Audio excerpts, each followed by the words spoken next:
ఇంటికి. అందుకే మామగారు శరీరం విడిచిపెట్టేసిన తర్వాత కడుపున పుట్టినటువంటి కొడుకు ఒళ్ళో తలపెట్టుకు చచ్చిపోవాలని కోరుకుంటాడు.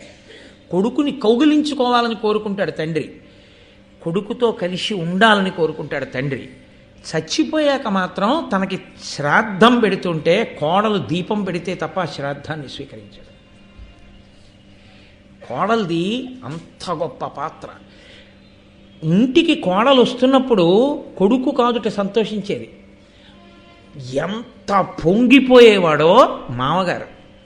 అందుకే ఆడదాని జీవితంలో చాలా పెద్ద కష్టం, పూడ్చలేనంత నష్టం జరిగిందని ఎప్పుడంటారంటే ఆడపిల్ల తండ్రి చచ్చిపోయినప్పుడు కాదు, ఆడపిల్ల మామగారు చనిపోయినప్పుడు.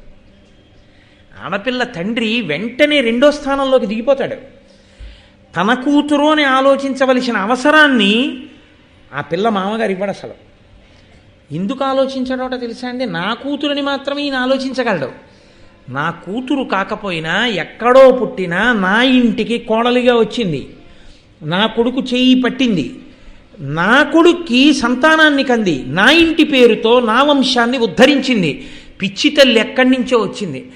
ఆ అమ్మాయి నా ఇంట సుఖపడకపోతే, నా ఇంట ఆ అమ్మాయి సంతోషించకపోతే కాల్సనా నా పెద్దరికం దేనికి? మా మామగారు ఉన్నాడు, ధర్మాత్ముడు, మహానుభావుడు. మా మామగారిని కోడలు సంతోషించకపోతే నేను ఉండి ఏం ప్రయోజనం అనుకుంటాట మామగారు. అందుకే కూతురు సంతోషించడం కన్నా కోడలు సంతోషించేటట్టుగా ప్రవర్తించేవాడు ఎవరంటే మామగారే.